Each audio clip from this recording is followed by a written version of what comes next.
चला तर मग आता आपण वर्णमाला कव्हर करूया. बघा वर्णमाला मग काल टॉपिक आपण कंप्लीट केला, त्यामध्ये आपण एक सांगितलं होतं नंबर लक्षात ठेवा सांगितले होते. कोणते? तर 14 2 34 2.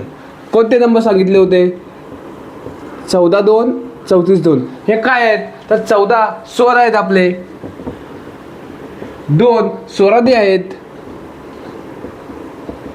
34 व्यंजने आहेत आणि 2 विशेष संयुक्त व्यंजन. हे आपण मागील लेक्चरला पाहिलं होतं. तर आता बघणार आहोत वर्णमालेची मांडणी योग्य प्रकारे कशी करतात. बघा आपण स्वरपासून सुरुवात करूया. तर अ, आ, ई दीर्घ ई, उ दीर्घ उ, रू, लू, ए, ॲ, आई, ओ, आ आणि औ. हे आपले 14 स्वर आहेत. बघा 14 स्वर झालेत का? 1 2 3 4 5 6 7 8 9 10 11 12 13 14 स्वर झाले. आता 2 स्वरादी.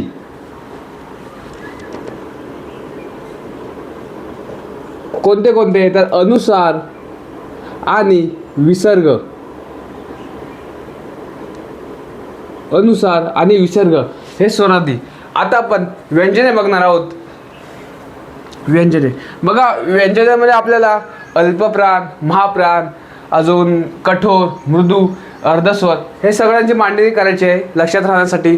त्यामुळे मी हे पुसतोय आणि फक्त व्यंजनेच लिहित आहे. 14 2 झाले. आता 34 व्यंजनेकडे जाऊया आपण. तर व्यंजनाची मांडणी कशी करायची बघून घ्या. व्यंजने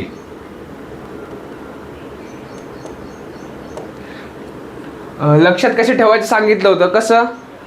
तर मी फिरत असताना माझा पाय कचाट्यात अडकला. पाय कशामध्ये अडकला? कचाट्यात. कशामध्ये पाय अडकला? क.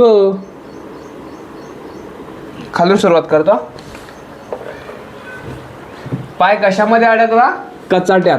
क, चा, टा, त, प. य पुढे काढायचे आपल्याला. पाय कशामध्ये अडकला? क, चा, ट्या, त, प. ओके. आता हे वर्ग पूर्ण करा. क, क चा वर्ग क, ख, ग, ख, ग. आता च चा वर्ग च, छ, ज, झ, न. ट चा वर्ग ट, ठ, ड, ढ, न. त चा वर्ग त, थ, द, ध, न. प चा वर्ग प, फ, ब, भ, म.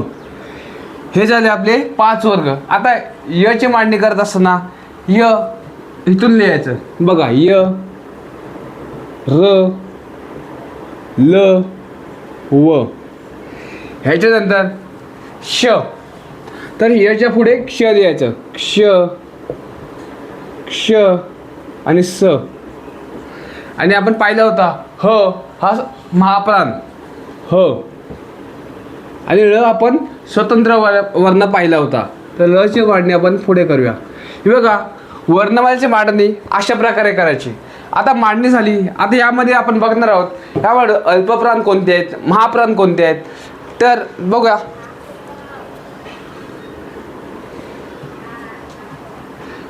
सुरुवात करत असताना कधी पण क पासून पहिला अल्पप्राण, महाप्राण, अल्पप्राण, महाप्राण, अल्पप्राण, अल्पप्राण, महाप्राण, महाप्राण अशी मांडणी करायची. कशी? तर अल्प. बघा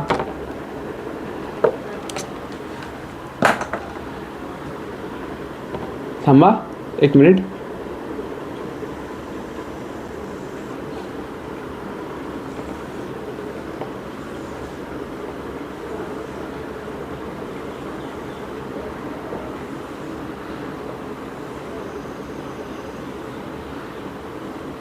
कशी मांडणी करायची? तर अल्प, महा म्हणजेच महाप्राण, अल्पप्राण, महाप्राण, अल्प, अल्प, महा, महा आणि ळ स्वतंत्र वर्ण. ळ हा स्वतंत्र वर्ण. आता पहिले दोन वर्ग आहेत हे कठोर वर्ण असतात. कोणते? कठोर. तर दोघांना कठोर. नंतरचे दोन आहेत ते मृदू. मृदू. नंतरचा एक आहे तो अनुनासिक. काय? अनुनासिक. याचा वर्ग आहे हा अर्धस्वर मानला जातो. तर ते अर्धस्वर.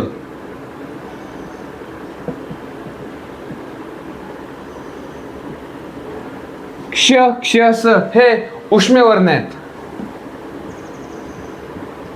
उष्मे. बघा आपण हे सर्व वर्णमालेत बघितले आहेत. फक्त आपण मांडणी कशी करावी, कमीत कमी वेळेत आपण मांडणी करता यावी यासाठी आपण हे देत आहोत. ह हा महाप्राण, ळ स्वतंत्र वर्ण झाले. आता आपण बघितलेत हे पहिले 5 वर्ग आहेत ते कोणते आहेत?